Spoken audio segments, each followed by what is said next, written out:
কিছুর পরে আমরা স্বৈরাচারের হাত থেকে মুক্তি পেয়েছি।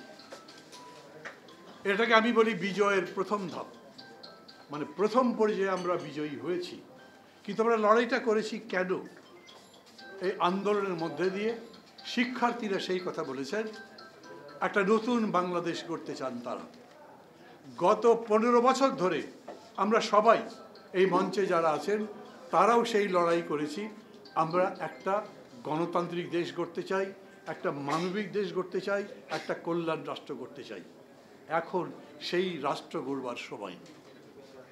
আমরা ঠিক মতো সেই রাষ্ট্র গড়তে পারবো? আমরা নিজেদের মধ্যে বিশ্বাস রাখি যে আমরা সেই রাষ্ট্র গড়বার জন্য আমাদের যত মেধা, যত নিবেদন সব কাজে লাগাবো। আমি আপনাদের সবাইকে ভাবতে বলি, শুধু আবেগ দিয়ে তো দেশ গড়া যাবে না, তার সাথে বুদ্ধি থাকতে হবে। শুধু তারুণ্য দিয়ে তো দেশ গড়া যাবে না, তার সাথে অভিজ্ঞতা থাকতে হবে, তার সাথে সমৃদ্ধ জ্ঞান থাকতে হবে। তা না হলে দেশ গড়া যাবে না। কি চান এখন? খুবই স্বাভাবিক। 15 বছর ধরে লড়াই করেছি কারণ ভোটের অধিকার ছিল না। ভোটের নামে, ভোটটা আমাকে আমি বন্ধ করে দিই। 15 বছর ধরে ভোট দিতে পারেনি মানুষ, তাই আমরা বলেছি গণতন্ত্র চাই, ভোট চাই, ভোটের মতো ভোট চাই, যাতে নির্দ্বিধায় ভোট দিতে পারবো, ঠিকঠাক মতো গোনা হবে এবং সেই গুণে যে রেজাল্ট হবে তার ভিত্তিতে সরকার গঠিত হবে, জনগণের প্রতিনিধিত্বমূলক সরকার। কিন্তু কি হয়েছে? এত বড় যে মুক্তিযুদ্ধ হয়েছিল তখনও এই সমস্ত বড় বড় কথা বলা হয়েছিল। তারপরেও একটা সংবিধান বানানো হয়েছিল, যেই সংবিধানে আমাদের প্রধানমন্ত্রীকে জারের মতো, দৈত্যের মতো ক্ষমতা দিয়েছিল। শুধুমাত্র পুরুষকে নারী আর নারীকে পুরুষ করা বাদে উনি সবই করতে পারতেন। প্রধানমন্ত্রী যখন চাইতেন, যেরকম করে চাইতেন, সেইভাবে মন্ত্রীদের কানে ধরে উঠবোস করাতে পারতেন, সরকারকে দড়ি ধরে টানিয়ে নিয়ে বেড়াতে পারতেন। এবং যখন মনে হতো, যেরকম শেখ মুজিব করেছিলেন, 1 মিনিট, মাত্র 7 মিনিট বা 8 মিনিটের মধ্যে সমস্ত গণতান্ত্রিক পদ্ধতি বাতিল করে দিয়ে একদলীয় শাসন কায়েম করেছিলেন। ভেবে দেখেন, শেখ হাসিনা তার চাইতে দানবের মতো আবির্ভূত হয়েছেন। 15 বছর যে উনি ক্ষমতায় ছিলেন তার পেছনে জনসমর্থন ছিল না। উনি পুরো প্রশাসনকে নিজের মতো করে নিয়েছিলেন। আর্মি বলেন, পুলিশ বলেন, বিজেপি বলেন, সিভিল ব্যুরোক্রেসি বলেন, সবাই তাকে সমর্থন করেছে। এমনকি পুলিশ সম্মিলিতভাবে ভোট ডাকাতি পর্যন্ত করেছে। এগুলো তো বদলাতে হবে আপনাকে। এই বদলাতে যদি না পারেন এবং তারপরে যদি এমন বদলান যে থোর বড়ি খাড়া, খাড়া বড়ি থোর, যেরকম ছিল সেরকমই আছে, তাহলে এত রক্তদান, এত আত্মত্যাগের বাণী কি? আজকে আমাদের সেটাই ভাবার সময়। একটা অন্তর্বর্তী সরকার হয়েছে। আমরা বলেছিলাম যে অন্তর্বর্তী সরকার একটা লাগবে। কেন? আওয়ামী লীগ যদি চলে যায় সাথে সাথে কি বিএনপি ক্ষমতায় যেতে পারবে? বিএনপিকে তো ভোটে জিতে আসতে হবে, অথবা যে পার্টি আসুক, ভোট তো লাগবে, জনগণের রায় লাগবে। অতএব মাঝে একটা সরকার থাকবে, যে সরকার হয়তো নির্বাচিত নয়, কিন্তু জনগণের এই আকাঙ্ক্ষা, ম্যান্ডেট নিয়ে তারা সেগুলো একটা একটা করে বাস্তবায়ন করবে। কি কি চান আপনারা সেটা ঠিক করেন। আমরা যতগুলো পার্টি গত 10 বছর ধরে একসাথে আন্দোলন করেছি, গত 5 বছর ধরে যুগপৎ আন্দোলন করেছি, তারা সবাই মিলে 31 দফা একটা প্রণয়ন করেছি। তার মধ্যে বলেছি, এই রকম অসীম ক্ষমতা প্রধানমন্ত্রীর কাছে থাকা চলবে না। ক্ষমতা কাটতে হবে। এমন ক্ষমতা কোনো জায়গায় কেন্দ্রীভূত করা যাবে না যে উনি যা বলবেন তাই হবে, বরঞ্চ ক্ষমতা বিকেন্দ্রীকৃত করতে হবে। সমস্ত জায়গায় ক্ষমতা ছড়িয়ে দিতে হবে। সেই ক্ষমতা সব কিছু মিলে কেন্দ্রীয় সরকার চলবে। কেন্দ্রীয় সরকার চাইলে একটা মার্শাল ল দিয়ে দিতে পারবে না, কেন্দ্রীয় সরকার চাইলে একদলীয় শাসন করতে পারবে না, কেন্দ্রীয় সরকার চাইলে জনগণের কথা বলার অধিকার, বাক স্বাধীনতা, ব্যক্তি স্বাধীনতা হরণ করতে পারবে না। সেই আইনগুলো, বিধানগুলো দরকার। প্রধানমন্ত্রীর হাতে যত ক্ষমতা, এই ক্ষমতা এত থাকা চলবে না। সাথীরা এবং বন্ধুরা, লম্বা কথা আছে এটার মধ্যে, আমি এত কথা তো বলতে পারবো না। 31 দফার মধ্যে আমরা যে কথাগুলো বলেছিলাম তার মধ্যে আমরা এটাও বলেছি কিভাবে বিচার জনগণের দরজায় যেতে পারে।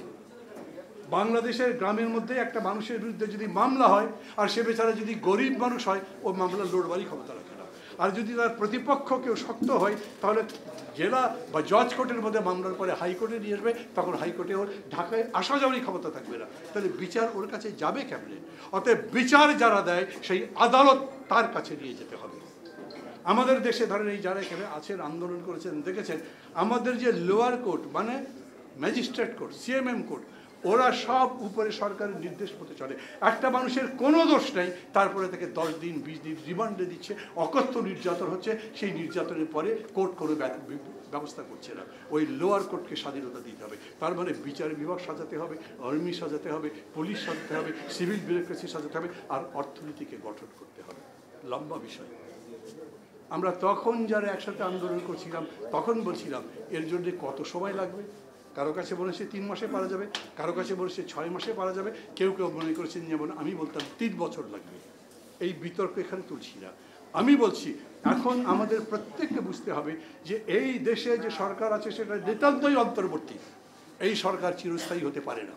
তাদেরকে আজ হোক কাল হোক নির্বাচন দিয়ে চলে যেতে হবে। কিন্তু আমরা সেই রকম একটা ব্যবস্থা চাই, আমরা গণতন্ত্রের ঘরের মধ্যে যাতে প্রবেশ করতে পারি। এরা হচ্ছে একটা সিঁড়ি, স্বৈরতন্ত্র থেকে গণতন্ত্রের উঠবার পথে মাঝের এই সিঁড়িতে পা দিয়ে যাতে আমরা গণতান্ত্রিক সেই ব্যবস্থায় যেতে পারি।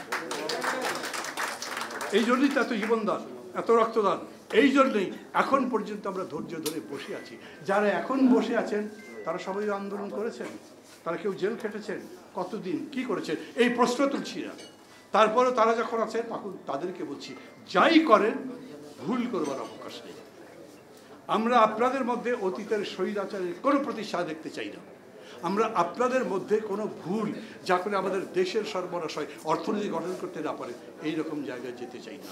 একই সাথে আমি আমার নিজেকে বলি, আমার পাশে যে বন্ধু আছেন তাকে বলি, এই দেশের সবচেয়ে বড় দল বিএনপি তাকে বলি, আমাদেরও দায়িত্বপূর্ণ আচরণ করতে হবে। যদি মনে করেন আজকে আওয়ামী লীগ চলে গেছে তার মানে তো আমি ছাড়া কে আছে এই দেশে, আমার চেয়ে বড় তো কেউ নেই, আমার চেয়ে শক্তিশালী তো কেউ নেই। অতএব আপনি মনে করেন থানা নিয়ন্ত্রণ করবেন, আপনি মনে করছেন বাজার নিয়ন্ত্রণ করবেন, আপনি মনে করেন বড় বড় কোর্ট, বড় বড় আদালত, বড় বড় মার্কেট সব কিছু নিয়ন্ত্রণ করবেন, বিরাট পরিবহন সেক্টর নিজেরা নিয়ন্ত্রণ করবেন না, তাইলে হবে না।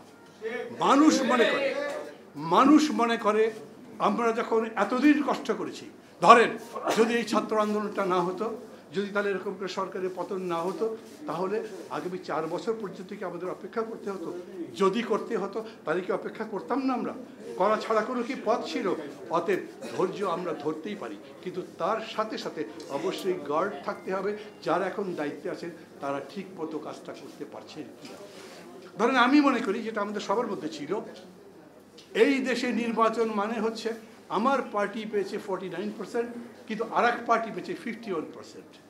ইংরেজিতে একটা কথা আছে, in that case winner tax all. মানে 51% যিনি পেয়েছেন সমস্ত ক্ষমতা তার, আর 49 আমি যে পেয়েছি, চাইলে ওই 51% যারা পেয়েছে তারা এই দলের নেতা কর্মী সবাইকে জেলে দিতে পারে, কারণ সমস্ত ক্ষমতা তার হাতে। আমরা বলেছি এরকম করেন সংখ্যানুপাতিক ভোটের ব্যবস্থা হবে। মানে যে পার্টি যত % ভোট পাবে তার সংসদে প্রতিনিধিত্ব ততখানি থাকবে। তাতে যিনি মেজরিটি, তার কিন্তু সমস্যা হচ্ছে না, তিনি মেজরিটি থাকছেন, তিনি হয়তো ক্ষমতাও গঠন করতে পারছেন। অনেকগুলো এরকম সংস্কারের বিষয় আছে। আমি বলবো যারা এখানে শুনছেন কথা, এখন শান্ত মনোযোগ দিয়ে তাদেরকে অনুরোধ করবো, পারলে 31 দফা পড়ে। এই 31 দফা আমার এই মঞ্চে যারা আছে তাদের সবার, এর মধ্যে কেউ যদি মনে করেন মানে এটা তো ঠিক, আমি আমার পার্টির উপরে যথেষ্ট নিয়ন্ত্রণ রাখি, আমার পার্টি ভাই অত বড় নয়, আমার পার্টি এই কারণে নিয়ন্ত্রণ করতে পারে, কিন্তু আর একটা পার্টি থাকতেই পারে অনেক বড়, আর যত বড় হবেন তত বুঝবেন আপনাদের নিয়ন্ত্রণ হয়তো কমে যায়। সেই জায়গাতে বললেও ঠিকমতো খবর পৌঁছাচ্ছে না, অথবা তারা সত্যি সত্যি কী করছে তার ডিটেল নিউজ যথাযথ খবর পেতেও পারছেন না। কিন্তু এখনই আমাদের সময়, আমরা এখনই প্রমাণ করবো জনগণের সামনে আমরাই পারি। কাল যদি নির্বাচন হয়, জিতলে আমরাই পারি এই দেশ বদলে দিতে। আর মানুষের মধ্যে যদি মনে হয় তোর বলি খাড়া খাড়া বলি তোর অতীতে যা ছিল সেই রকমই বলাই হবে, তাইলে কিন্তু আমরা সেই জায়গায় যেতে পারবো না। কথা আমি লম্বা করবো না। দেখেন একটা বন্যা শুরু হয়েছে দেশে, ভয়াবহ বন্যা, এবং কি বিতর্ক উঠেছে আমাদের সামনে এখন প্রশ্ন, এটা কি ওয়াটার সন্ত্রাস, মানে পানি সন্ত্রাস করা হচ্ছে? কেন এতগুলো পানি এলো? আমি কিন্তু এই দোষ দিচ্ছি না যে এই বন্যা ভারত তৈরি করেছে, নয়, অতিবৃষ্টি হয়েছে, এটা পত্রিকা আপনারা লেখালেখি দেখেছেন। কিন্তু ওই দিক থেকে পানি যখন আছে, উজানের দেশের দায়িত্ব থাকে তারা ভাটির দেশকে যথাসময়ে জানাবেন যে এইরকম একটা পরিস্থিতি হয়েছে, আমরা নিজেদের বাঁধ নিয়ন্ত্রণ করতে পারছি না, আমরা আমাদের সুইচ গেটগুলো খুলে দেবো অথবা বাঁধগুলো খুলে দেবো, সেইটা তারা করে নাই। এবং তারপরে মিথ্যাচার করেছে যখন সেই ব্যাপারে অভিযোগ হয়েছে যে এটা আপনারা করলেন না কেন। আমাদের সামনে এই প্রশ্ন এসছে, খেয়াল করবেন, অন্তর্বর্তী সরকারের পানি সমস্যার সমাধান করবার কথা না, কিন্তু এখন অন্তর্বর্তী সরকারকে এই পানির ব্যাপারে কথা বলতে হবে। এবং শুধুমাত্র এই জায়গায় শেষটা, আমরা 54টা নদী, অভিন্ন নদী যে পানি পাই না, ফারাক্কা বলেন, যতগুলো আছে, তিস্তা সহ যেই রকম কাজ করাচ্ছে, তার সেটেলমেন্টের জন্য এখনই সরকারকে বলতে হবে, আমাদের প্রতিবেশীকে বোঝাতে হবে, তুমি যদি আমাদের বন্ধু হও তাহলে বন্ধুর মতো আচরণ করো। তুমি যদি বন্ধু হয়ে আমাদের প্রভু সাজবার চেষ্টা করো, ওই দিন শেষ হয়ে গেছে, ওই দিন আর চলবে না, প্রভুত্ব চলবে না। প্রভুত্ব করে কেউই আমাদেরকে বাঁচিয়ে রাখতে পারবে না। আবার বলি, এটা হই হই করে আবেগের বিষয় নয়, আমরা কতখানি এটা লড়াই করতে পারবো, এখন যারা আছেন কিংবা ভবিষ্যতে যারা যাবেন তাদের সবাইকে মনে করতে হবে বাংলাদেশেরও স্টেক আছে, আমাদেরও সম্ভব। যদি কেউ মনে করে ওরা বড় দেশ, ওরা যা ইচ্ছা তাই করতে পারে, আমি বলি আমরা ছোট দেশ হলেও শেষ পর্যন্ত এমন কিছু করতে পারি যাতে তাদের নিজেদের সংহতি দিয়ে উপস্থিত খেলান পারে। অতএব আমরা কারো কাছে মাথা নত করবো না। ওই যে গল্প শুনেছেন না, পিঁপড়ার কি করতে পারে, বিরাট হাতি যায়, কিন্তু একসময় যখন দেখেছে উপরে একটা পাখি কোনো একটা কিছু ফেলবে তার মাথায়, একটা কামড় দিয়ে সে তার শত্রুকে বিপদমুক্ত করেছে। আমরা পিঁপড়া নই, আমরা শক্তিশালী, আমরা লড়াই করেছি। আমরা যে লড়াই করেছি ওই লড়াই ভারত কখনো করেনি। অতএব তাদেরকেও বলি, আমাদেরকে হিসাব করেই কথা বলতে হবে। যদি মনে করেন আগের দিন আছে, আগের মতো, তা চলবে না। আপনি খুব দয়া পরবশ হয়ে যে পতিত স্বৈরাচার স্বেচ্ছাচারী শেখ হাসিনা পুরা শরীর রক্তে যার রঞ্জিত, তাকে আশ্রয় দিয়েছে। কতদিন রাখতে পারবেন?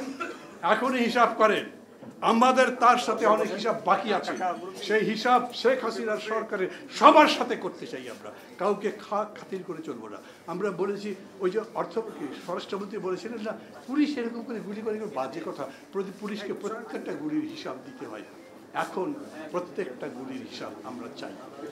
কোথায় কোথায় কাকে কাকে গুলি করেছেন, কতগুলো মানুষ মারা গেছে, সবার ব্যাপারে জানতে চাই। সরকারকেও সেটা বলেছি। ওই যে দেখেছেন না, সাইদ এত বড় একজন, এই পুরো আন্দোলনের আলোর বাতির মতো, তার বিচার, তার তদন্ত কে করছে?